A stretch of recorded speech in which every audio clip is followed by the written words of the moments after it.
आज की क्लास में कक्षा 10th का मैथमेटिक्स में प्रश्नावली 12.2 को हम लोग स्टार्ट करेंगे, ठीक है। और इसमें एग्जाम्पल भी है 2, उसको भी कंप्लीट करेंगे। तो देखिए इसमें जो है सबसे पहले हम लोग बात करेंगे कि फार्मूला क्या सब लगेगा, ठीक है। कौन कौन फार्मूला इसमें लगेगा उस फार्मूला को हम लोग देख लेते हैं, तो फिर क्वेश्चन पर आ जाएंगे।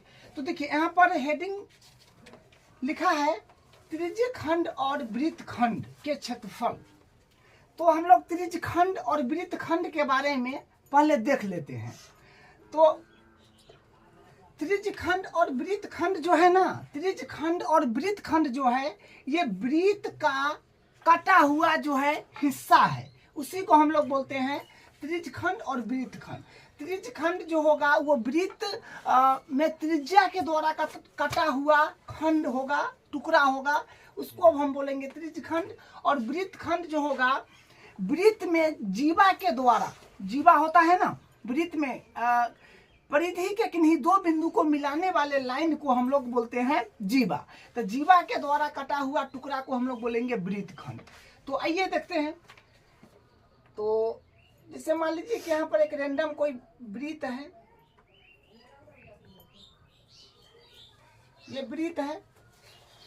तो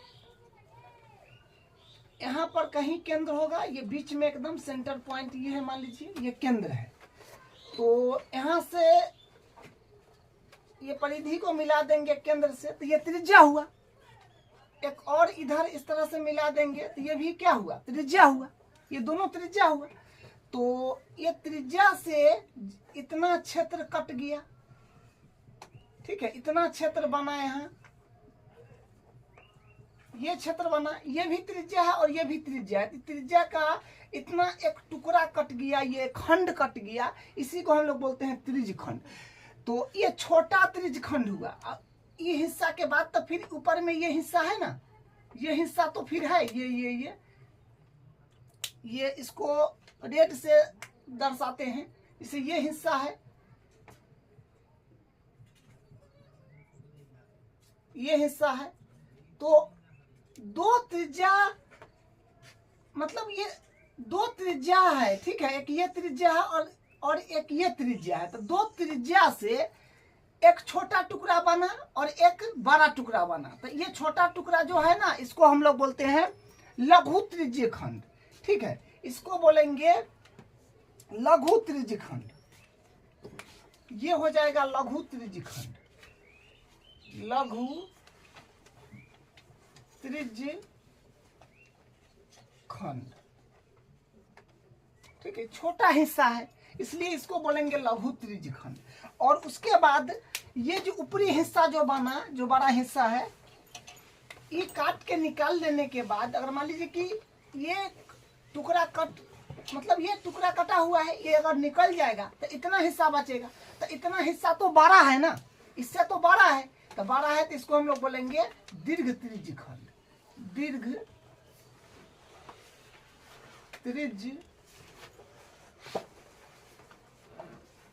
त्रिज्यखंड, ठीक है। तो ये छोटा हिस्सा को बोलेंगे लघु त्रिज्यखंड और ये बड़ा हिस्सा को बोलेंगे दीर्घ त्रिज्यखंड। तो त्रिज्यखंड में 2 होगा, ठीक है। त्रिज्यखंड में 2 होगा क्या, तो एक होगा लघु त्रिज्यखंड छोटा वाला हिस्सा और एक होगा बड़ा वाला हिस्सा जो होगा दीर्घ त्रिज्यखंड, ठीक है। अब एक वृत्तखंड है। तो ये वृत्तखंड में देखिए क्या होगा। तो जैसे मान लीजिए कि फिर एक रैंडम हम कोई वृत्त बनाते हैं, जैसे मान लीजिए ये वृत्त है, ये वृत्त है, ठीक है। तो ये वृत्त में जो है हम एक जीवा डालते हैं, ठीक है। ये वृत्त में एक जीवा खींच लेते हैं। तो परिधि के एक बिंदु से, मतलब परिधि के किन्हीं 2 बिंदु को मिलाने वाला लाइन क्या होता है, जीवा होता है। ये जीवा है। तो इतना भाग जीवा के द्वारा नीचे बना, इतना भाग, और ऊपर में जो है ये भाग फिर बना, ऊपर में बड़ा बना, नीचे में जो है छोटा बना।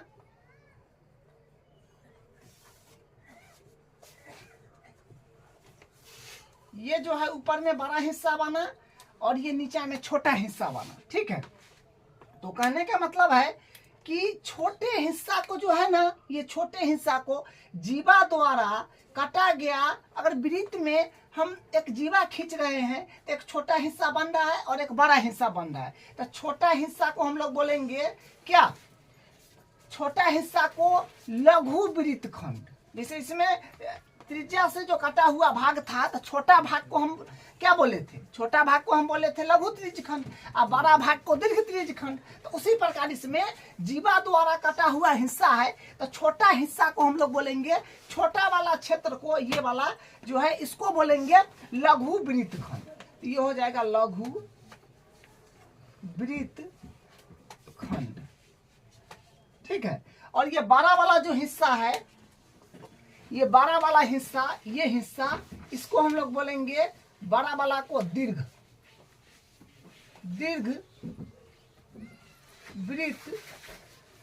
वृत्त खंड, ठीक है। तो बड़ा वाला हिस्सा को दीर्घ वृत्त खंड और छोटा वाला हिस्सा को लघु वृत्त खंड, ठीक है। तो यही जो है आपका त्रिज्य खंड का ये वाला पार्ट है और वृत्त खंड का ये वाला पार्ट है। तो त्रिज्य खंड में छोटा हिस्सा को लघु त्रिज्य खंड, बड़ा हिस्सा को दीर्घ त्रिज्य खंड, और वृत्त खंड में जो ये जीवा डालेंगे तो छोटा वाला हिस्सा को लघु वृत्त खंड और बड़ा वाला को दीर्घ वृत्त खंड, ठीक है। तो इस सब का फॉर्मूला भी होगा। अगर मान लीजिए कि ये वाला हिस्सा का हमको क्षेत्रफल ज्ञात करना हो, ये इतना वाला हिस्सा को जिसको बोलेंगे लघु त्रिज्य खंड, तो इसका क्षेत्रफल ज्ञात करना हो तो कैसे ज्ञात करेंगे? तो उसका फॉर्मूला होगा, वो फॉर्मूला जो होगा वो लॉजिकली होगा, ठीक है। आपको लॉजिकली यहाँ पर बताएंगे।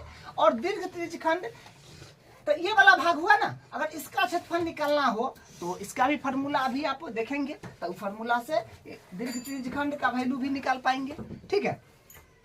तो दीर्घ त्रिज्य खंड, लघु त्रिज्य खंड, और यहाँ पर दीर्घ वृत्त खंड और लघु वृत्त खंड। लघु मतलब छोटा और दीर्घ मतलब बड़ा। त्रिज्य खंड के लिए जो होगा बड़ा वाला भाग तो दीर्घ और छोटा वाला भाग तो लघु, इसमें भी वही बात है, ठीक है। तो अब फॉर्मूला हम लोग देख लेते हैं। जैसे मान लीजिए कि पहले हम लोग देखते हैं लघु त्रिज्य खंड का क्षेत्रफल, ठीक है।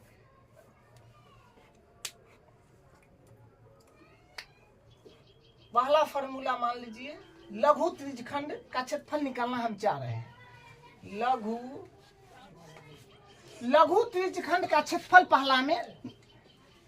पहला फॉर्मूला बनाएंगे लघु त्रिज्य खंड का क्षेत्रफल, ठीक है। इतना भाग का क्षेत्रफल निकालना होगा तो कैसे निकालेंगे? ठीक है, वो होगा लघु त्रिज्य खंड का क्षेत्रफल। तो देखिए, आप जानते हैं कि अगर कोई वृत्त है और मान लीजिए कोई वृत्त है, तो ये वृत्त का ये केंद्र होता है, तो ये पूरा कोण इसका कितना होता है? पूरा कोण 360 होता है, ठीक है। तो इतना कोण हम मान लेते हैं, ये पूरा कोण जो होगा, ये पूरा कोण इसका 360 होगा, ठीक है। लेकिन हम इतना कोण अगर मान लेते हैं थीटा, इतना कोण पता नहीं है जो कितना होगा, तो इतना कोण को अगर हम थीटा मान ले तो इतना कोण को थीटा मान ले तो क्या फॉर्मूला बनेगा? फॉर्मूला बनेगा थीटा बट्टा 360, थीटा बट्टा 360। ये पूरा वृत्त का हिस्सा हम ले रहे हैं, इतना मतलब इसका क्षेत्रफल हम निकालना चाह रहे हैं, इसका लघु त्रिज्य खंड का। तो ये इतना कोण हमको पता नहीं, हम मान लिए थीटा, लेकिन वृत्त के अंदर पूरा टोटल कोण होता है 360 का, ये तो पता है ना। तो इतना भाग को दर्शाने के लिए क्या करेंगे? थीटा बट्टा 360 लिखेंगे। ये पूरा वृत्त के क्षेत्रफल में से हम इतना भाग लिए हैं, तो गुना में होगा वृत्त का क्षेत्रफल जो होता है पाई आर स्क्वायर। तो ये हो गया आपका लघु त्रिज्य खंड का क्षेत्रफल, ठीक है। उसके बाद दीर्घ त्रिज्य खंड का क्षेत्रफल पूछे तो कैसे निकालेंगे? देखिए दूसरा फॉर्मूला, दीर्घ त्रिज्य खंड, दीर्घ त्रिज्य खंड का क्षेत्रफल। तो ये भी लॉजिकली है, दीर्घ त्रिज्य खंड का क्षेत्रफल निकालना है, तो मतलब ये बड़ा वाला भाग का जो रेड से सेट किया हुआ है, इस वाला भाग का क्षेत्रफल, दीर्घ त्रिज्य खंड का क्षेत्रफल निकालना मतलब ऊपर वाला का। तो इसको फिर कैसे निकालेंगे? तो देखिए, ये पूरा कोण जो है केंद्र पर, पूरा कोण तो 360 के बनता है। तो हमको इतना चाहिए, इतना ही ना चाहिए। तो इतना चाहिए तो क्या होगा, पूरा 360 है, पूरा 360 है। लिया इसमें से थीटा जो है, थीटा कोण नीचे आया है। तो 360 में से थीटा को हम घटा देंगे तो ऊपर का हिस्सा बचेगा ना। दीर्घ त्रिज्य खंड का जो है 360 माइनस थीटा बचेगा, ठीक है। नीचे जो है थीटा कोण है, तो इतना हिस्सा का हम बात करेंगे तो 360 में से थीटा निचल का कोण थीटा है, तो हटाने के बाद यह हिस्सा ना बचेगा। तो वही यहाँ पर हम लिखेंगे 360 में से थीटा, मतलब 360 माइनस थीटा बट्टा 360, 60 माइनस थीटा, ठीक है। तो मतलब पूरा कोण जो है वृत्त के अंदर पूरा कोण 360 होता है, तो कुल ले लिखते हैं जैसे इसमें लिखे हैं। तो इतना हिस्सा ही हुआ, लेकिन हम वृत्त का क्षेत्रफल का इतना हिस्सा लिए हैं। इतना हिस्सा किसका लिए हैं, वृत्त का क्षेत्रफल का। तो वृत्त का क्षेत्रफल क्या होता है, पाई आर स्क्वायर। तो ये आपका दीर्घ त्रिज्य खंड का क्षेत्रफल है, ठीक है। लॉजिकली सब बात है जो आप अभी देख पा रहे हैं, ठीक है। थोड़ा समझने का प्रयास कीजिए। हाँ, एक और फार्मूला इससे मतलब इसका बन सकता है, क्या बोलते हैं, दीर्घ त्रिज्य खंड का एक और फार्मूला बन सकता है, वो भी सिंपल है। देखिए कैसे बनेगा। दीर्घ त्रिज्य खंड का एक और फार्मूला बना सकते हैं, कैसे। तो ये पूरा वृत्त के क्षेत्रफल में से ये लघु त्रिज्य खंड का क्षेत्रफल हटा देंगे तो इतने हिस्सा ना फिर बचेगा। जैसे मान लीजिए कि ये अपने पास में वृत्त है और ये क्या है आपका त्रिज्य खंड, जो कि लघु त्रिज्य खंड है, जो यहाँ पर लिखा हुआ है लघु त्रिज्य खंड है। हमको दीर्घ त्रिज्य खंड का क्षेत्रफल चाहिए, इसका क्षेत्रफल चाहिए। तो इसका क्षेत्रफल चाहिए तो पूरा वृत्त के क्षेत्रफल में से, पूरा वृत्त के क्षेत्रफल में से लघु त्रिज्य खंड का क्षेत्रफल हटा देंगे तो ये वाला हिस्सा बचेगा। तो ऐसे भी आप निकाल सकते हैं या ऐसे भी निकाल सकते हैं। तो ये भी फार्मूला लिख देते हैं। दीर्घ त्रिज्य खंड का क्षेत्रफल का एक और फार्मूला क्या हुआ, वृत्त का क्षेत्रफल, वृत्त का क्षेत्रफल माइनस नीचे वाला हटा दीजिएगा तो यह ना बचेगा दीर्घ त्रिज्य खंड का क्षेत्रफल। यह हिस्सा ना पूरा वृत्त के क्षेत्रफल में से इतना हटा दीजिएगा तो यह ना बचेगा। तो वही है वृत्त का क्षेत्रफल माइनस लघु त्रिज्य खंड का क्षेत्रफल। इतना हिस्सा क्या है, लघु त्रिज्य खंड ना है, तो वो हटा देंगे।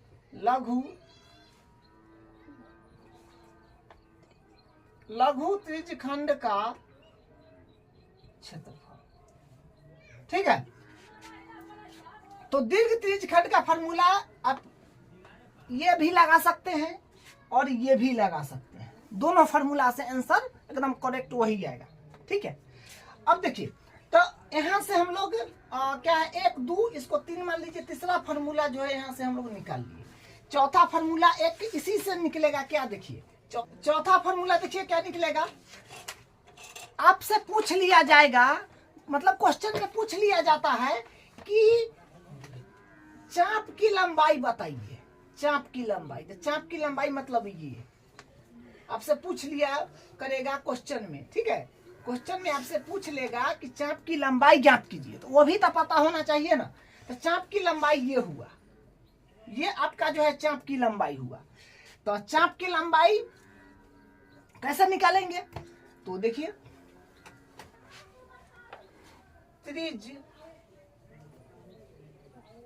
त्रिज्य खंड से संबंधित,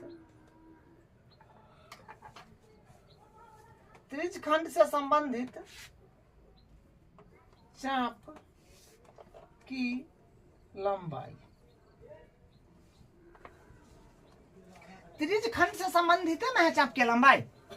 त्रिज्य खंड से संबंधित चाप की लंबाई बराबर। तब देखिए चाप की लंबाई आपसे पूछ देगा, मतलब ये सिर्फ ये पूछेगा, ये जो क्या है वृत्त की परिधि है, पूरा वृत्त का परिधि है ना हुआ, तो इसका पूरा परिधि का छोटा सा हिस्सा पूछ देगा। तो इसका फॉर्मूला कैसे बनाइएगा, इतना हिस्सा के लिए वही थीटा बटा 360, इतना कोण जो बन रहा है यहाँ पर केंद्र पर इतना लेकर के, तो थीटा थीटा टोटल जो है वृत्त के अंदर 360 का कोण होता है, तो 360 गुने, और हम थीटा बटा 360 का जो है इस वृत्त का परिधि का छोटा सा टुकड़ा ले रहे हैं, तो गुने परिधि वृत्त का क्या होता है 2 पाई आर। तो बस ये हो गया। तो ये आपका चौथा फॉर्मूला हो गया। चाप की लंबाई, आपको चाप की लंबाई याद रखना है, तो ये फॉर्मूला है, ठीक है। चाप की लंबाई पूछेगा तो ये फॉर्मूला लगाना है। अब देखिए चाप होगा ना, तो चाप की लंबाई के लिए आपको जो है ये फॉर्मूला लगाना है, ठीक है। अब देखिए, अब हम लोग आते हैं वृत्त खंड पर। वृत्त खंड से देखिए क्या क्या फॉर्मूला बनेगा। वृत्त खंड में यहाँ पर देख रहे हैं लघु वृत्त खंड और दीर्घ वृत्त खंड, लघु वृत्त खंड और दीर्घ वृत्त खंड। तो 5वां फॉर्मूला हो जाएगा अपने पास में। पहले लघु वृत्त खंड का निकालते हैं।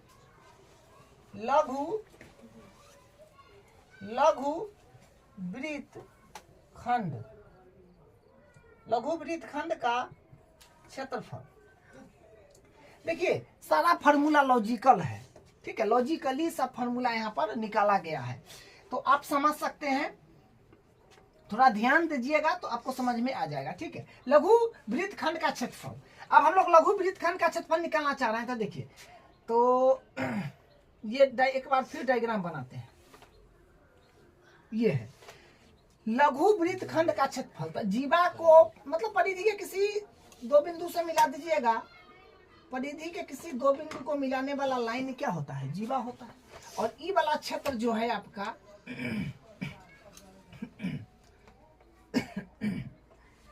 ये वाला क्षेत्र जो है आपका, ये क्या है, ये लघु वृत्त खंड है, जो यहाँ पर लिखा हुआ है, ये लघु वृत्त खंड है। तो हमको इसका क्षेत्रफल निकालना है। तो इसका क्षेत्रफल कैसे निकालेंगे, तो आप यहाँ पर एक काम कीजिए।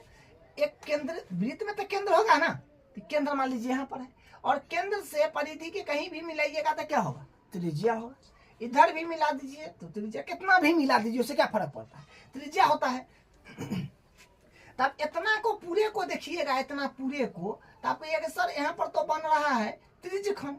ये पूरा को अगर आप देखिएगा, इसको अभी छोड़ दीजिए, पूरा को देखिएगा तो ये क्या है, एक त्रिज्य खंड है। देखिए पूरा को अगर यहाँ से देखिएगा यूं, तो ये क्या है, ये त्रिज्य खंड है। तो वही बात हम यहाँ बता रहे हैं, ये पूरा क्या है, ये त्रिज्य खंड है, ठीक है। अब त्रिज्य खंड के अंदर में ये वाला पोर्शन आ रहा है। देखिए जो लघु वृत्त खंड है, त्रिज्य खंड के अंदर वाला पोर्शन को हम लोग बोल रहे हैं, ठीक है। तो यहाँ पर हम कैसे निकालेंगे, यहाँ पर हम करेंगे त्रिज्य खंड के, पूरा त्रिज्य खंड हुआ कि नहीं हुआ, पूरा त्रिज्य खंड हुआ। तो पूरा त्रिज्य खंड के क्षेत्रफल में से, पूरा त्रिज्य खंड के क्षेत्रफल में से हम त्रिभुज का क्षेत्रफल ये वाला अगर हटा देंगे तो ये वाला ना आएगा, ठीक है। थोड़ा समझिए कि पूरा त्रिज्य खंड है, तो पूरा त्रिज्य खंड के क्षेत्रफल में से ऊपरी त्रिभुज बन रहा है। आप देख रहे हैं, नाम दे दे OAB। तो पूरा त्रिज्य खंड के क्षेत्रफल में से त्रिभुज OAB का क्षेत्रफल हटा देंगे तो ये बच जाएगा। तो बस इस वही फॉर्मूला आ जाएगा। लघु वृत्त खंड का क्षेत्रफल क्या आएगा, त्रिज्य खंड का क्षेत्रफल माइनस त्रिभुज AOB का क्षेत्रफल, ठीक है। यहाँ पर लिखेंगे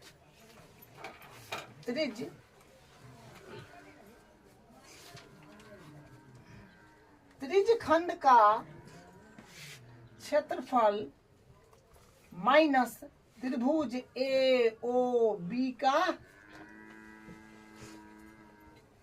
क्षेत्रफल।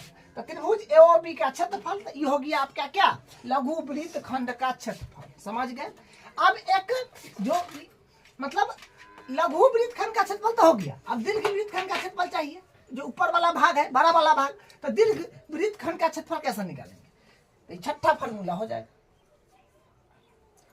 दीर्घ वृत्त खंड का क्षेत्रफल, दीर्घ वृत्त खंड का क्षेत्रफल। अब यहाँ पर थोड़ा समझने का प्रयास कीजिए। देखिए यहाँ पर जो है दीर्घ वृत्त खंड का क्षेत्रफल निकालना है, तो हम क्या करेंगे। देखिए यहाँ पर जो है बिल्कुल आसान है।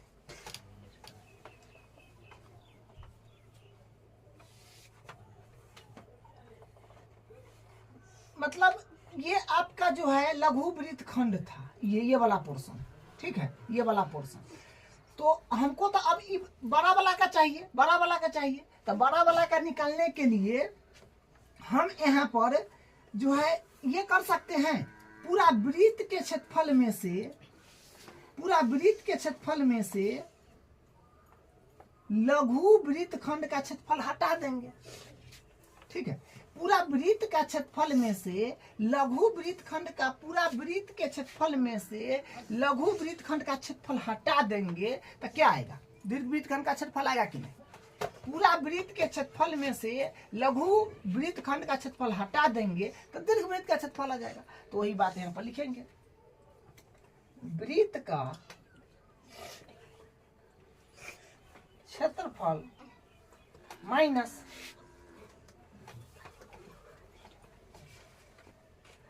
लघु वृत्त खंड का क्षेत्रफल, वृत्त का क्षेत्रफल माइनस लघु वृत्त खंड का क्षेत्रफल, वृत्त का क्षेत्रफल माइनस लघु वृत्त खंड का क्षेत्रफल, ठीक है। तो दीर्घ वृत्त खंड का क्षेत्रफल निकालना हो तो पूरा वृत्त का क्षेत्रफल में से लघु वृत्त खंड का क्षेत्रफल हटा दीजिए। और लघु वृत्त खंड का क्षेत्रफल, लघु वृत्त खंड का क्षेत्रफल तो कैसे निकलता है वो तो आप देखिए ली। तो मात्र आपका जो है 6 फार्मूला है, यही 6 फार्मूला पर जो है प्रश्नावली का प्रत्येक क्वेश्चन और एग्जाम्पल 2 है सब खत्म हो जाएगा, ठीक है। लेकिन उसमें भी ये वाला फार्मूला 1 नंबर और 5 नंबर, ठीक है, 1 नंबर और 5 नंबर फार्मूला सबसे ज्यादा काम आएगा। 90% काम आने वाला फार्मूला अगर होगा पूरे क्वेश्चन में तो 1 नंबर और 5 नंबर ही काम आएगा। ये सब थोड़ा बहुत काम आएगा कहीं कहीं पर, कोई क्वेश्चन में, ठीक है। तो ये सबसे ज्यादा काम आने वाला है 1 नंबर और 5 नंबर। और उसके बाद एक और बात समझ लीजिए, देखिए अगर क्वेश्चन में बोल दे डायरेक्ट कि त्रिज्य खंड का क्षेत्रफल निकालिए, तो आप जानते हैं कि त्रिज्य खंड का 2 प्रकार के होता है, एक होता है लघु त्रिज्य खंड, एक होता है दीर्घ त्रिज्य खंड। क्वेश्चन में अगर पूछ दे कि त्रिज्य खंड का क्षेत्रफल निकालिए, ठीक है, और लिखे नहीं कि दीर्घ त्रिज्य खंड का क्षेत्रफल या लघु त्रिज्य खंड का क्षेत्रफल, तो हमेशा लघु त्रिज्य खंड का क्षेत्रफल ही निकालना है। क्वेश्चन में अगर डायरेक्ट लिख देगा कि त्रिज्य खंड का क्षेत्रफल ज्ञात कीजिए तो कंफ्यूज नहीं होना है कि भाई त्रिज्य खंड तो 2 प्रकार का होता है, एक होता है दीर्घ त्रिज्य खंड, एक होता है लघु त्रिज्य खंड। तो आपको हमेशा लघु त्रिज्य खंड का क्षेत्रफल निकालना है। अगर डायरेक्ट क्वेश्चन में दे दे त्रिज्य खंड का क्षेत्रफल ज्ञात कीजिए तो लघु त्रिज्य खंड का क्षेत्रफल ही लगाना है, एकदम 100% फिक्स कर लीजिए। उसी प्रकार अगर वृत्त खंड में कह दे कि सोझे बोल दे कि वृत्त खंड का क्षेत्रफल ज्ञात कीजिए तो लघु वृत्त खंड का क्षेत्रफल आपको ज्ञात करना है। क्वेश्चन में बोल दे कि वृत्त खंड का क्षेत्रफल ज्ञात कीजिए तो आपको लघु वृत्त खंड का क्षेत्रफल ज्ञात करना है, ठीक है। जब खोल का बोल दे दीर्घ या लघु तो फार्मूला जो बोलेगा लगा देंगे, लेकिन डायरेक्ट बोलेगा कि त्रिज्य खंड का क्षेत्रफल तो आप लघु त्रिज्य खंड ही निकालिएगा। डायरेक्ट बोलेगा वृत्त खंड का क्षेत्रफल ज्ञात कीजिए तो लघु वृत्त खंड ही ज्ञात कीजिएगा, ठीक। तो ये फार्मूला है, इसको आप नोट करें। अब हम इसका जो है एग्जाम्पल उसको पहले कर, अब इसका उदाहरण 2 देखिए। त्रिज्या 4 सेंटीमीटर वाले एक वृत्त के त्रिज्य खंड का क्षेत्रफल ज्ञात कीजिए जिसका कोण 30 डिग्री है, साथ ही संगत दीर्घ त्रिज्य खंड का क्षेत्रफल भी ज्ञात कीजिए और पाई का मान 3.14 का प्रयोग करिए। मतलब पाई का मान इतना रख देना है बस। देखिए बस क्वेश्चन में कुछ करना नहीं है आपको, जो है एक जो हाँ त्रिज्य खंड का क्षेत्रफल निकालना है, उसके बाद दीर्घ त्रिज्य खंड का क्षेत्रफल निकालना है। मतलब लघु त्रिज्य खंड का एक बार निकाल दीजिएगा, एक बार दीर्घ त्रिज्य खंड का क्षेत्रफल निकाल दीजिएगा। तो सबसे पहले डायग्राम बनाइए। 4 सेमी त्रिज्या वाले वृत्त बोला है तो हम लोग यहाँ से हल शुरू कर रहे हैं।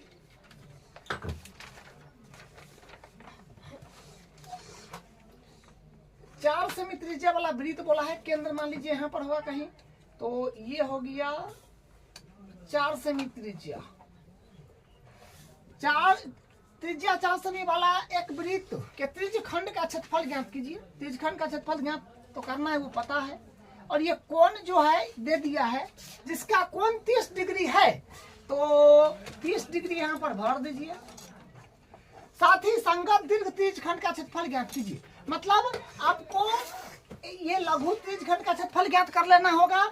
उसके बाद दीर्घ त्रिज्यखंड माने ये बड़ा वाला भाग जो है दीर्घ त्रिज्यखंड उसका क्षेत्रफल ज्ञात करना है। ठीक है, तो हम लोग करते हैं शुरू। यहाँ पर त्रिज्या जो है अपने पास में दे दिया है 4 सेंटीमीटर और थीटा, थीटा मतलब यह कौन कौन हम लोग थीटा बोले थे जो है 30 डिग्री। ठीक है, तो त्रिज्यखंड का क्षेत्रफल निकाल लीजिए पहले। त्रिज्यखंड, त्रिज्यखंड का क्षेत्रफल, तो त्रिज्यखंड का क्षेत्रफल लघु त्रिज्यखंड का क्षेत्रफल मतलब हुआ ही। ठीक है, तो त्रिज्यखंड का क्षेत्रफल होता है थीटा बट्टा 360 गुने पाई आर स्क्वायर। त्रिज्यखंड का क्षेत्रफल थीटा बट्टा 360 गुने पाई आर स्क्वायर। अभी फार्मूला सब देखे हैं, तो फार्मूला वही यहाँ पर लिखा गया है। देखिए थीटा का वैल्यू 30 डिग्री है, तो 30 डिग्री बट्टा और 360 है तो 360 गुने पाई का मान देखिए यहाँ पर क्या लिया है 3.14, तो 3.14 गुने आर, आर मतलब त्रिज्या जो 4 है, तो 4 का स्क्वायर माने 4 गुने 4 कर दीजिए। अब देखिए यहाँ से 0 से 0 काट लीजिए और ये काट लीजिए 3 से 36 कट जाएगा ना, 12 तिया 36, फिर 4 से कट जाएगा 4 तिया 12 3 बार, अब नहीं कटेगा। ठीक है, तो ऊपर में क्या बना, ऊपर में बना 3.14 गुने 4, ये 4 बचा हुआ है बट्टा 3। ठीक है, तो इस सब को कैलकुलेशन कर पूरा के आ जाएगा 4.19 सेंटीमीटर स्क्वायर लगभग। ठीक है, कैलकुलेशन वाला काम जो है आप कर लीजिएगा।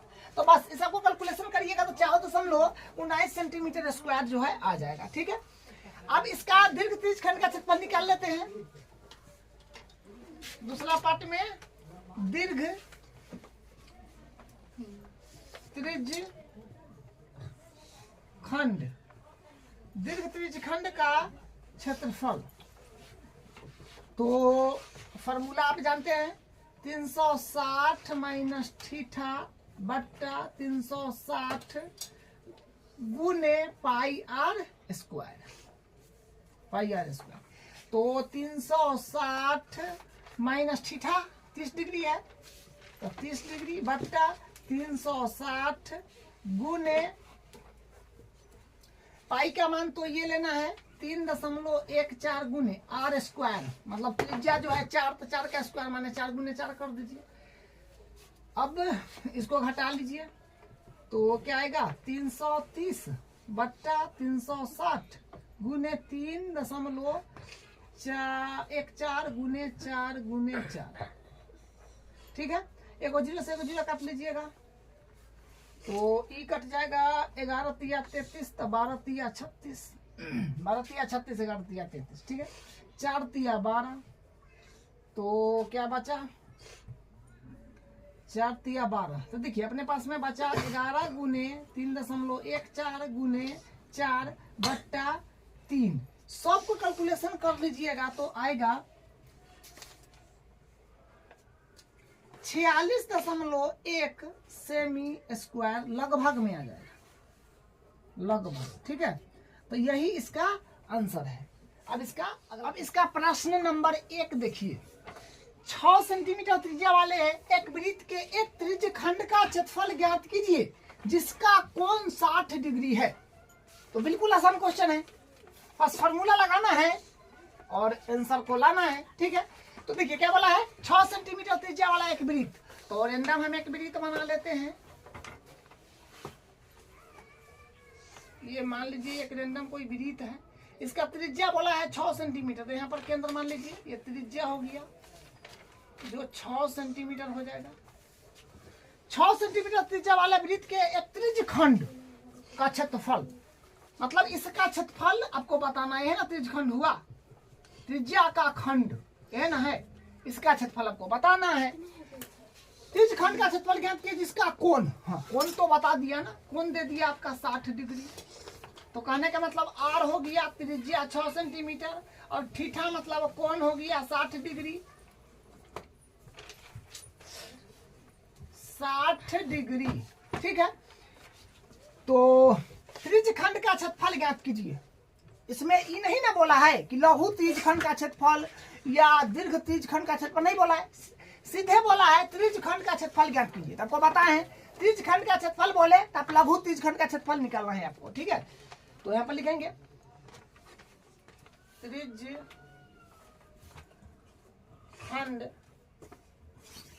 का क्षेत्रफल।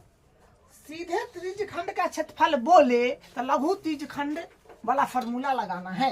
तो जो होता है थीटा बट्टा 360 गुने पाई आर स्क्वायर डिग्री। चलिए अब वैल्यू को रखिए, थीटा का मान कितना है 60 डिग्री, तो 60 डिग्री बट्टा 360 है तो 360 डिग्री गुने पाई का मान हाँ 22/7 लेना है, क्योंकि ऊपरे में बोला है अन्यथा जब तक नहीं कहा जाए तब तक पाई का मान 22/7 लेना है, ठीक है। त्रिज्या है कितना 6, तो 6 का स्क्वायर, यहाँ से कुछ जीरो काट लीजिए, 6 से ही कट जाएगा तो आएगा 6 मरते, तो यहाँ से या 6 के स्क्वायर को 6 के 2 बार लिख दीजिए ना, स्क्वायर मतलब 2 बार, एगो 6 से एगो 6 यहाँ भी कट जाएगा, तो मतलब यहाँ पर कितना आ जाएगा 6 दूनी 12, 6 दूनी 12 1 13 बट्टा 7। हम लोग निकाले हैं क्षेत्रफल और इकाई सेंटीमीटर में है तो सेंटीमीटर स्क्वायर हो जाएगा, ठीक है, यही आंसर, ठीक है। भाग करिएगा तो भाग करके दशमलव में आ जाएगा, ठीक है। तो यही इसका आंसर है। अब इसका अगला क्वेश्चन, अब इसका दूसरा क्वेश्चन देखिए, एक वृत्त के चतुर्थांश का क्षेत्रफल ज्ञात कीजिए जिसकी परिधि 22 सेंटीमीटर है। तो इसमें कुछ नया बात कहा है क्या कि एक वृत्त के चतुर्थांश, तो देखिए चतुर्थांश का मतलब क्या होता है, चतुर्थांश का मतलब होता है कि वृत्त का चौथा भाग, जैसे ये वृत्त है, ठीक, ये वृत्त है और इसका चौथा भाग, ठीक है, इसका चौथा भाग को ही हम लोग चतुर्थांश बोलते हैं,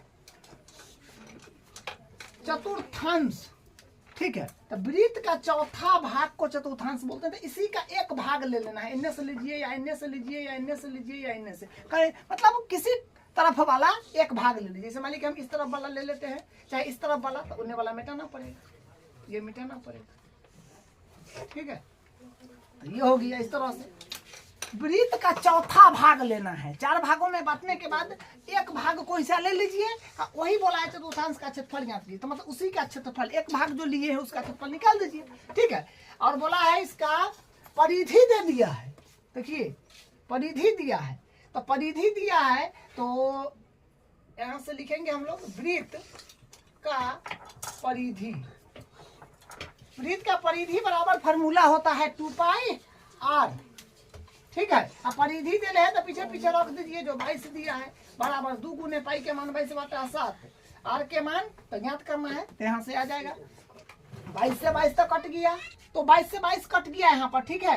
तो इधर मान लीजिए 1 बचा और इधर जो है ऊपर में बचा 2r और नीचे में 7, ठीक है। क्रॉस मल्टीप्लाई करिए 2r में 1 से, तो 2r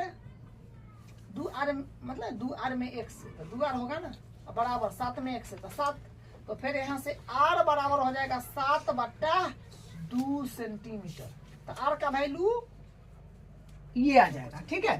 और कोण भी पता है, कोण भी जो है ना हम लोग को पता है, कैसे देखिए आपको पता है ना, वृत्त का चौथा भाग चतुर्थांश होता है, तो वृत्त में टोटल कोण होता है 360, हाँ 4 भाग में बांटा हुआ है, तो एक भाग लाना है तो मैं 4 से भाग कर दीजिएगा, तो 4 नामा 36, तो 90 डिग्री ना आएगा भाग, तो कोण कितना हो गया 90 डिग्री। मतलब डायरेक्ट नहीं देले है, इनडायरेक्ट देले है, थोड़ा सा दिमाग लगा के यहाँ पर निकालना है, ठीक है। तो थीटा भी पता चल गया ना, थीटा कितना हो गया 90 डिग्री। चलिए अब क्या बोला है, एक वृत्त के चतुर्थांश का क्षेत्रफल ज्ञात कीजिए, हाँ तो निकाल लेंगे। चतुर्थांश मतलब चौथा हिस्सा त्रिज्यखंड के तरह ही ना है, तो हम लोग लिखेंगे चतुर्थांश का क्षेत्रफल बराबर, यानी त्रिज्यखंड का क्षेत्रफल वो लघु वाला, तो क्या हो जाएगा थीटा बट्टा 360 डिग्री गुने पाई r स्क्वायर, तो थीटा है 90, तो 90/360 गुने पाई के मान 22/7 लीजिए, और आर का वैल्यू 7/2 है, तो 2 बार लिख दीजिए, स्क्वायर है तो 2 बार लिख दीजिए। अब देखिए ये को 0 से को 0 कट गया, 9 से कट जाएगा 36, 9 चौक 36 4 बार में, 7 से 7 कट गया, और क्या होगा, हाँ 2 दूनी 4, तो 11 दूनी 22, ऊपर में कितना आ जाएगा 11 7 77, और नीचे में आएगा 2 दूनी 4 दूनी 8, तो 77/8 जो है सेंटीमीटर आंसर हो जाएगा, स्क्वायर क्षेत्रफल निकाले है तो स्क्वायर। ठीक है, भाग दीजिएगा तो पॉइंट में आ जाएगा। ठीक है, तो यही इसका आंसर है। अब इसका तीसरा क्वेश्चन देखिए, एक घड़ी की मिनट की सुई जिसकी लंबाई 14 सेंटीमीटर है, इस सुई द्वारा 5 मिनट में रचित कोण ज्ञात कीजिए। इसमें बस हल्का फुल्का दिमाग लगाना है। कह रहा है कि एक घड़ी की मिनट की सुई की लंबाई है 14 सेंटीमीटर। मान लीजिए ना घड़ी तो वृत्ताकार होगा, गोल होता है, तो ये मान लीजिए घड़ी है, घड़ी में जो कांटे होता है सुई तो गोले ना होके चलता है, तो उस सुई की लंबाई बोला है जिसकी लंबाई 14 सेंटीमीटर है, इस सुई द्वारा 5 मिनट में रचित कोण। अच्छा, तो मान लीजिए कि यहाँ पर केंद्र में ना सुई लगा होता है एकदम बीच में, तो इस सुई की लंबाई बोला है 14 सेमी ना, 14 सेमी, 5 मिनट में, 5 मिनट में कितना मुश्किल से इतना कोण बनेगा, ये ना होगा 5 मिनट में तो इतने कोण बनेगा। एक मिनट वाला सुई जो होता है एक संख्या से दूसरी संख्या पर जाता है तो 5 मिनट पूर जाता है, तो इतना के गैप होगा मान लीजिए रेंडम। तो ये है आपका 14 सेमी, तो इसका मतलब त्रिज्या का सुई त्रिज्या के काम करेगा, तो त्रिज्या तब को पता हो गया जो है r बराबर 14 सेमी। लेकिन कोण पता नहीं ना हुआ, तो कोण पता करने के लिए क्या करेंगे, बिल्कुल आसान बात है। यहाँ पे लिखेंगे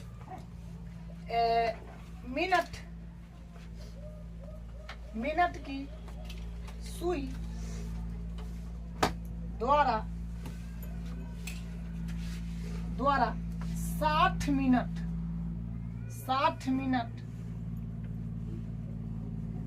में रचित कोण, 60 मिनट में रचित कोण बराबर कितना होगा। अरे कहने का मतलब मिनट का सुई जो है 60 मिनट में तो पूरा चक्कर मार देगा ना, तो पूरा चक्कर मार देगा तो 360 का कोण ना बना देगा, क्योंकि वृत्त में तो टोटल कोण 360 होता है। तो वही बात है कि मिनट की सुई द्वारा 60 मिनट में रचित कोण 360 डिग्री कर दीजिए। ठीक है, तो अपने को 1 मिनट में चेक कर लेते हैं कितना आता है, मतलब 1 मिनट में चेक कर लेंगे तो 5 मिनट में निकाल लेंगे, क्योंकि 5 मिनट में बोला है ना, तो 1 मिनट में पहले जान लेते हैं।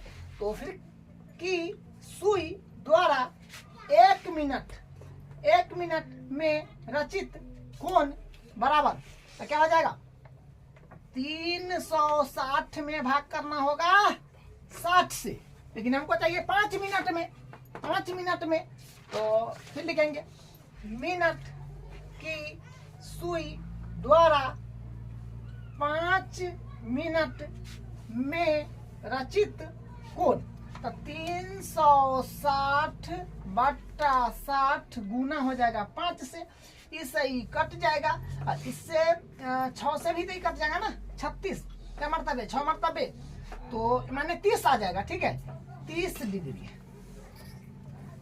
डिग्री आ जाएगा। ठीक है, तो थीटा का मान मतलब कोण जो आ गया अपने पास में ये 30 डिग्री आ गया, यानी थीटा आ गया अपने पास 30 डिग्री। तो इस तरह से निकालना पड़ता है, थोड़ा दिमाग लगा के, डायरेक्ट नहीं देगा तो इनडायरेक्ट दे देता है। तो एक घड़ी की मिनट की सुई जिसकी लंबाई 14 सेमी है, इस सुई द्वारा 5 मिनट में रचित कोण ज्ञात की, तो 5 मिनट में इतना ना रचा यहाँ से यहाँ गया, तो इसका क्षेत्रफल बताना है कि कितना क्षेत्रफल है, ये कितना जगह है, तो त्रिज्यखंड का क्षेत्रफल निकालना पड़ेगा। यहाँ पे लिखेंगे त्रिज्यखंड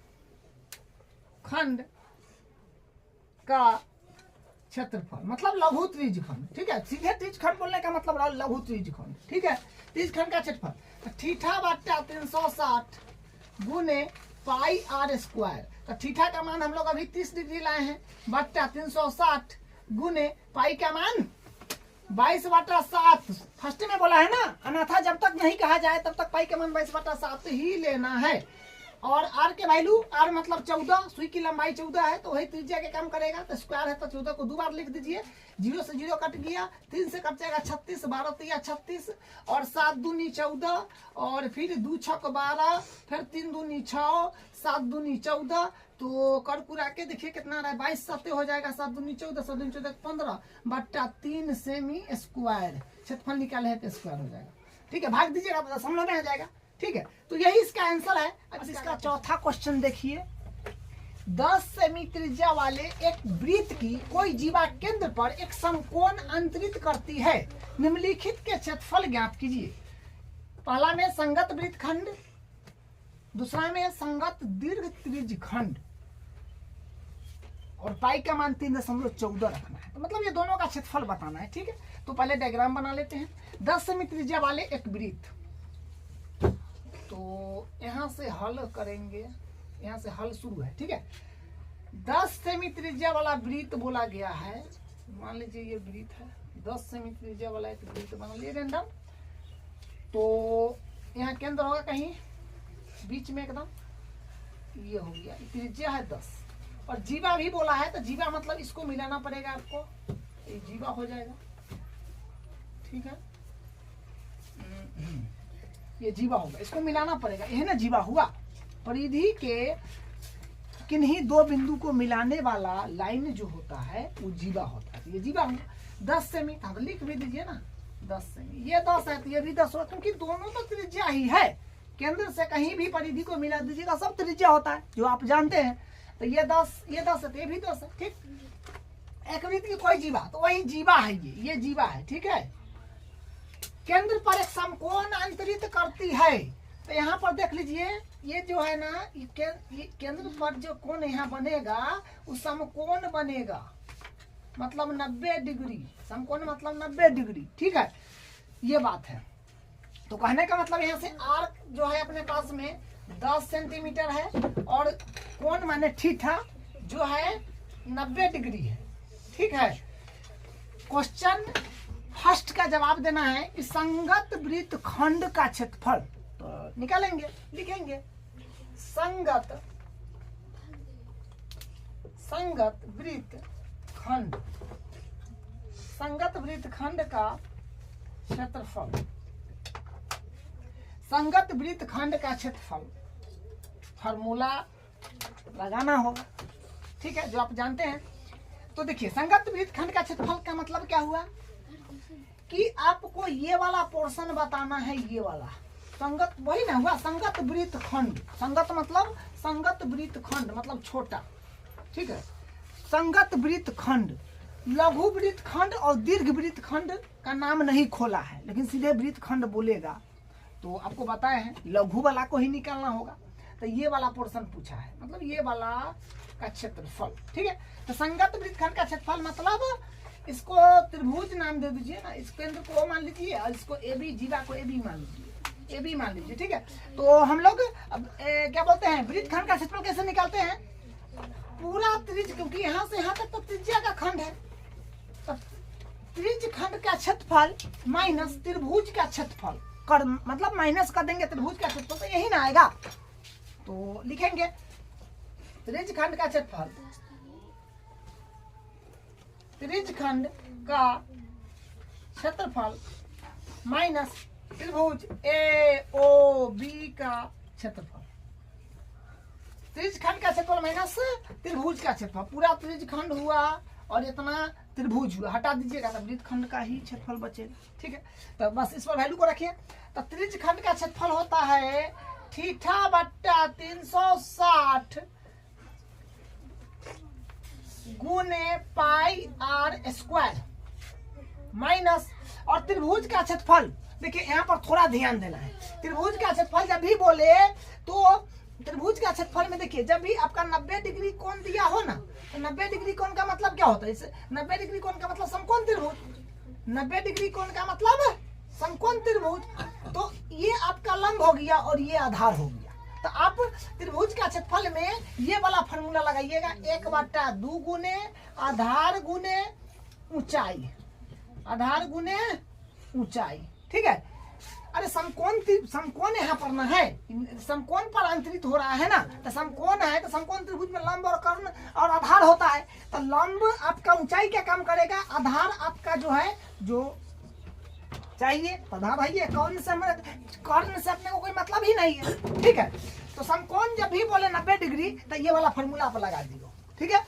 अब यहाँ वैल्यू को रख दीजिए तो क्या हो जाएगा, तो यहाँ पर होगा थीटा का वैल्यू है अपने पास में 90, तो 90 डिग्री बट्टा 360 डिग्री गुने पाई का मान देखिए बोला गया है 3.14 गुने आर स्क्वायर, आर मतलब त्रिज्या 10 के स्क्वायर, तो मान 10 गुने 10 कर दीजिए 2 बार बराबर 1/2 आधार ये 90 डिग्री है, इसके सामने वाला कौन हुआ, तो लंब और आधार यह ना हुआ, लंब आधार ये दोनों में से कौन है, तो किसी को लंब किसी को आधार मान लीजिए, क्योंकि दोनों तो त्रिज्या है, दोनों बराबर है। तो हो जाएगा 10, ऊंचाई भी 10, लंबे की ऊंचाई बोलते हैं, ठीक है।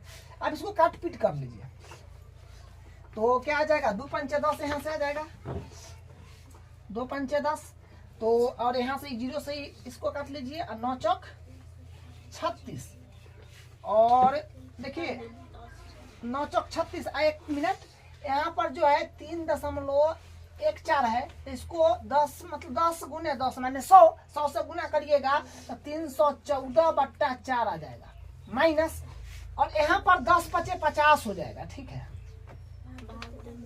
50। अब यहाँ पर इसमें इससे भाग दे दीजिए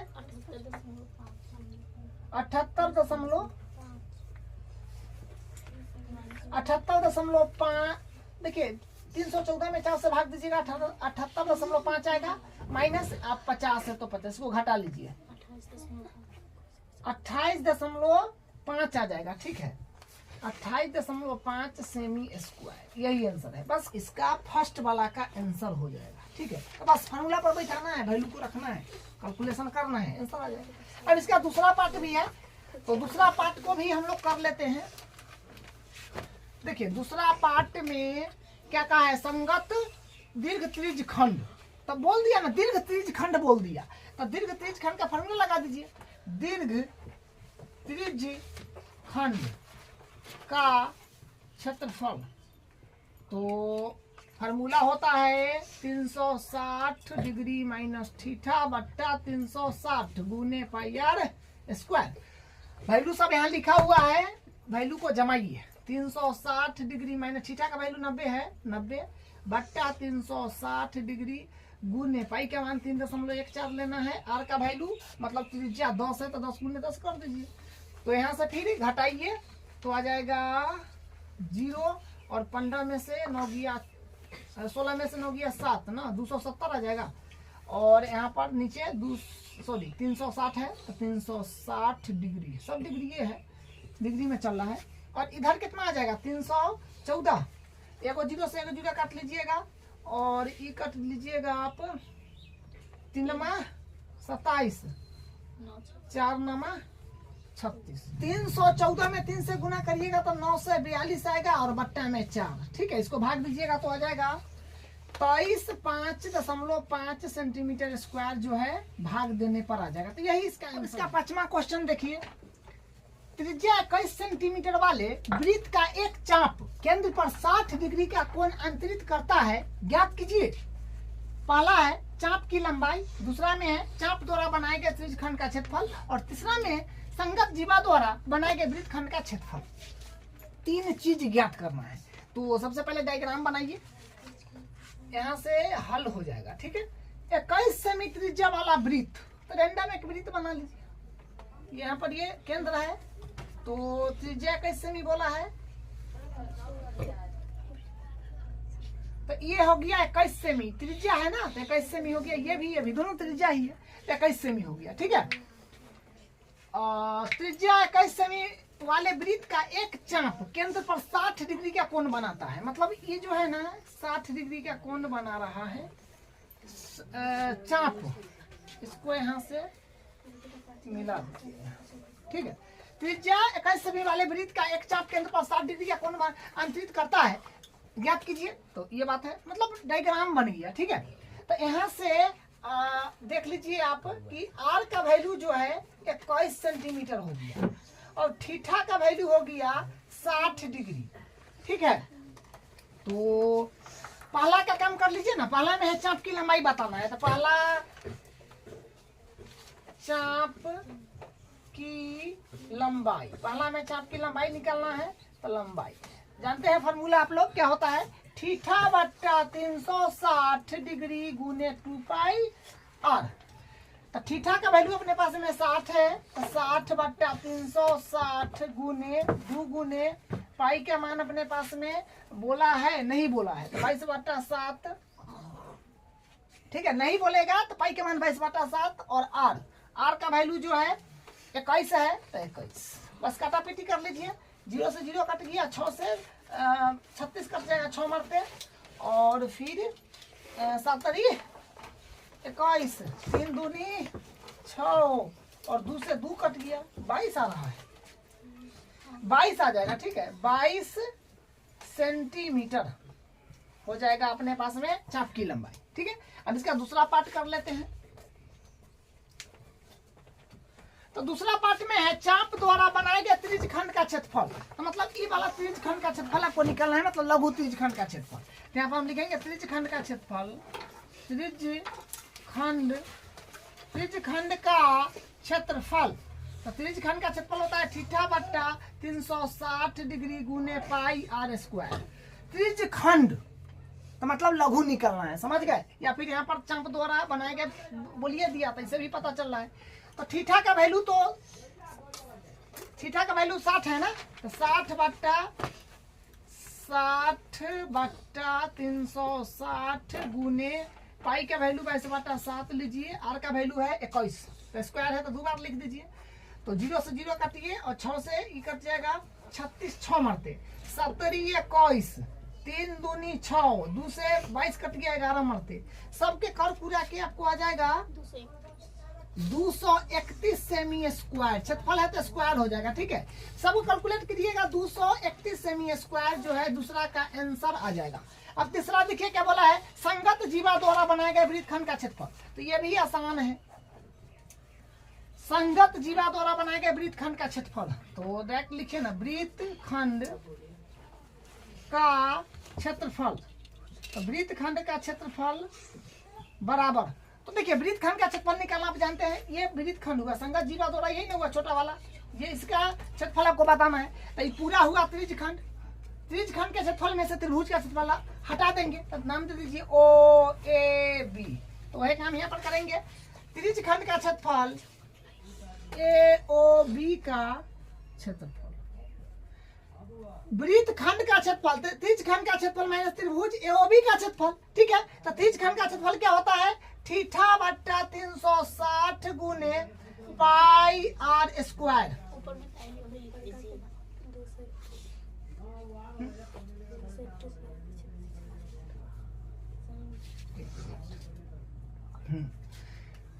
त्रिज्य खंड का क्षेत्रफल होता है थीटा बटा 360 गुने पाई आर स्क्वायर। लेकिन देखिए हम लोग अभी त्रिज्य खंड का क्षेत्रफल निकाले हैं ना, तो ये फार्मूला पर बैठाने से अच्छा है कि वैल्यू, क्योंकि फिर तक कर पूरा के उतना ही आएगा, तो डायरेक्ट वाला बैठा दीजिए ना, इसको हटाइए।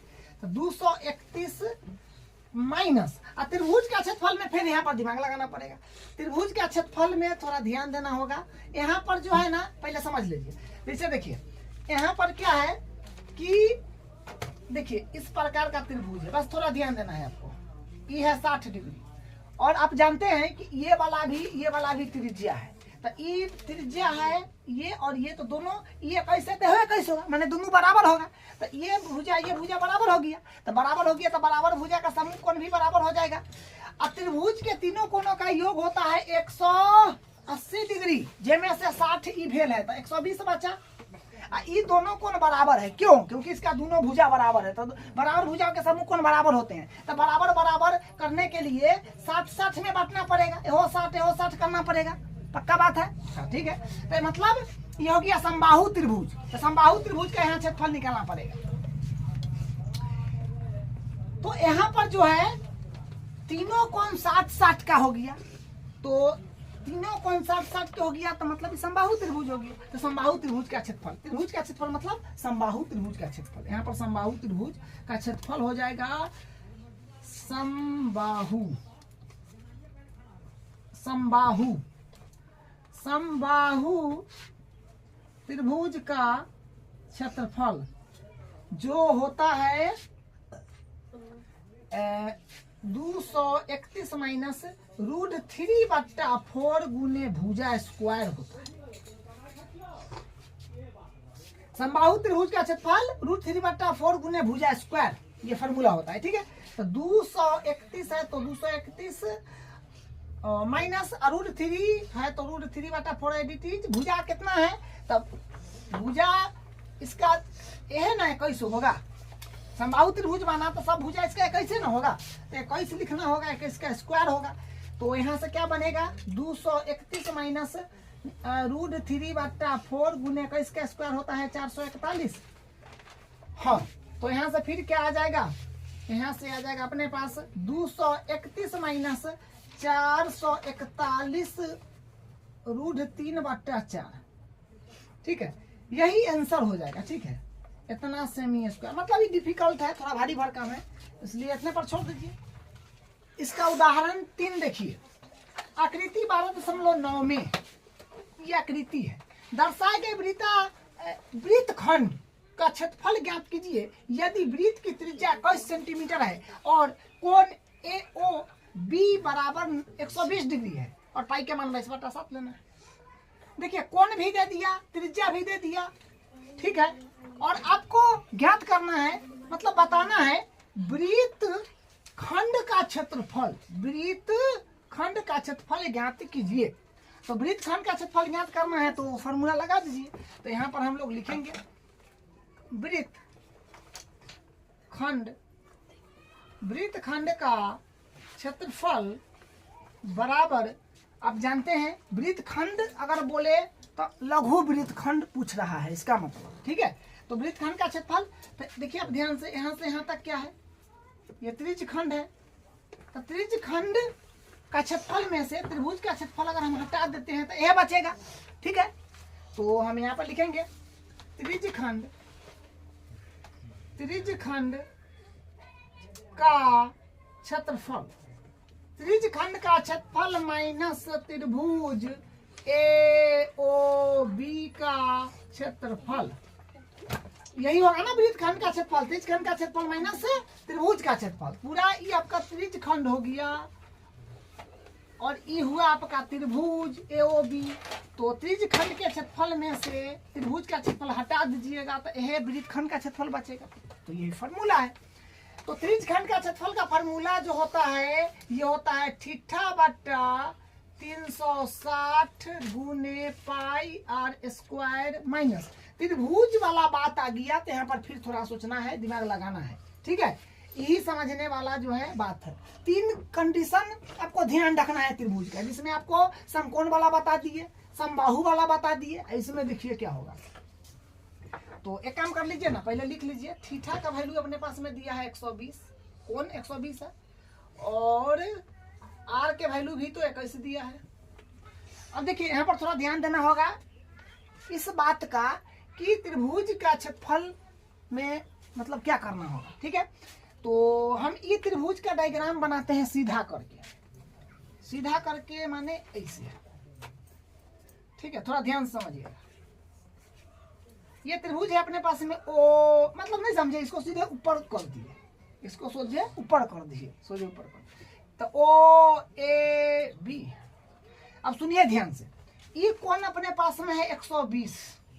ठीक है, और ये दोनों भुजा बराबर है, से आप जान रहे हैं क्योंकि त्रिज्या है तो ये भुजा बराबर है। तो यहाँ से हम लंब समद्विभाजक खींच देंगे, मतलब लंब खींच देंगे तो ये कोण को भी आधा कर देगा।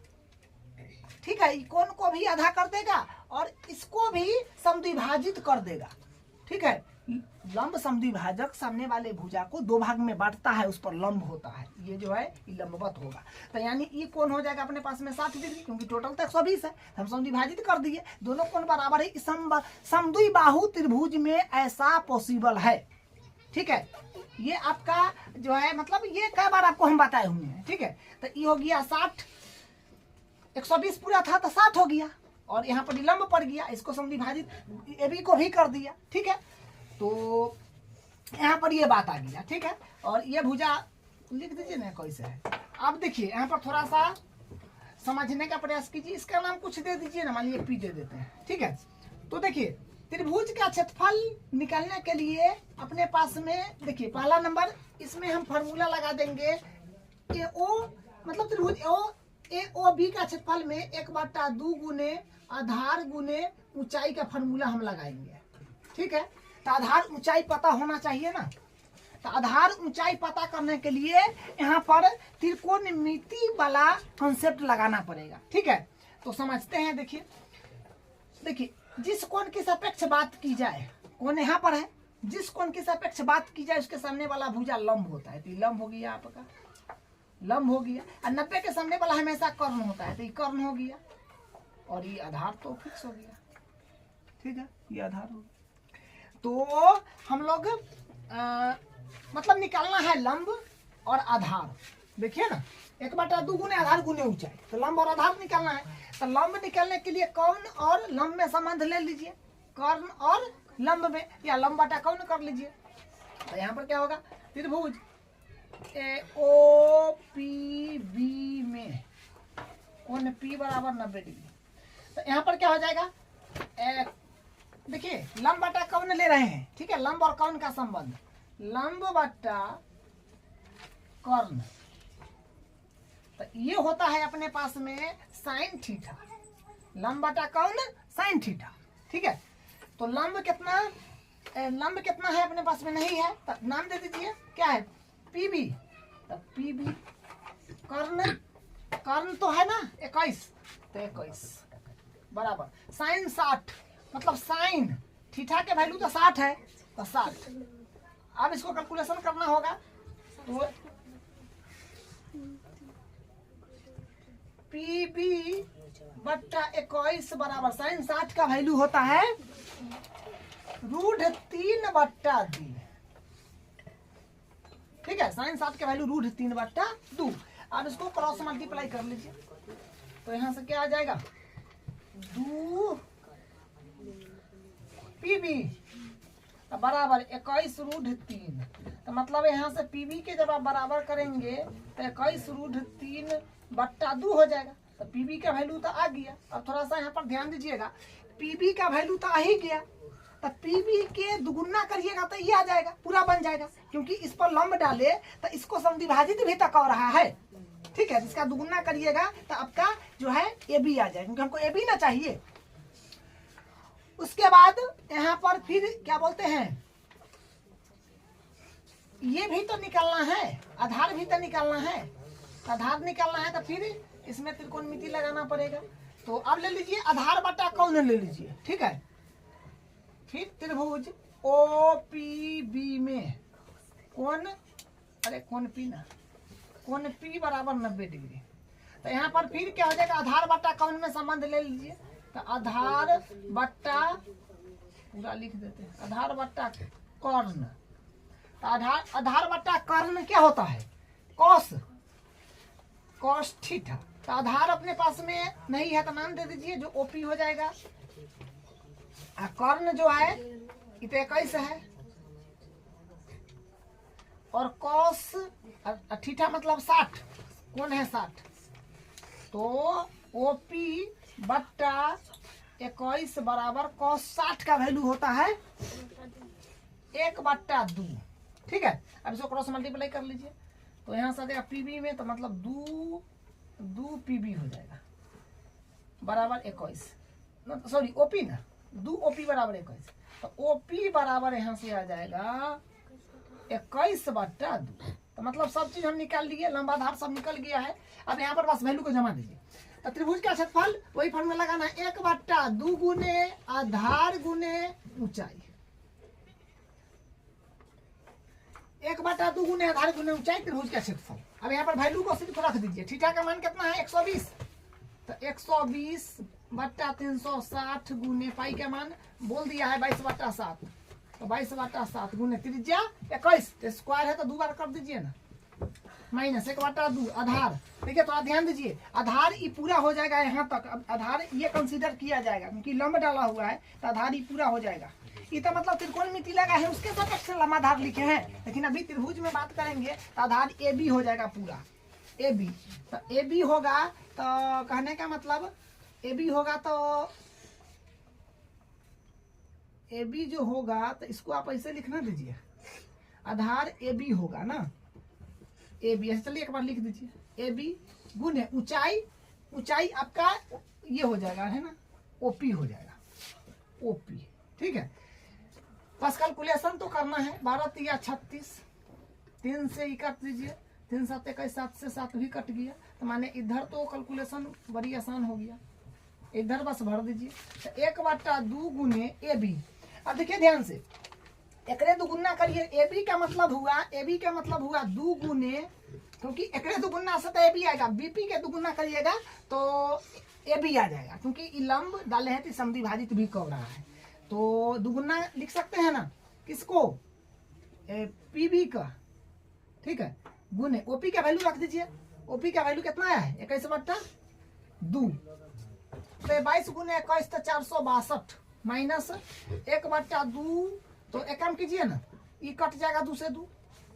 ठीक है, तो अब बीपी का वैल्यू रख दीजिए यहाँ से, बीपी का वैल्यू कितना है, पीबी वही ना है वो 21√3/2 गुने 21/2। ठीक है, कैलकुलेशन वाला पार्ट है। अब यहाँ से क्या बनेगा, 462 माइनस इसको गुना करेगा 441√3/2 तो यहाँ से इसको एलसीएम ले लीजिए और भिन्न का घटाव कर लीजिए, एक मान लीजिए बट्टा में। ठीक है, तो 4 आ जाएगा एलसीएम, तो इसमें मल्टीप्लाई कीजिएगा तो आ जाएगा 18 48 आ जाएगा। ठीक है, और 4 का 4 तो ये आ जाएगा, बस कैलकुलेशन वाला पार्ट है। ठीक है, अब यहाँ से इसको करिए, कितना रहा है, घटा तो नहीं सकते हैं, मतलब कॉमन ले लीजिए आप।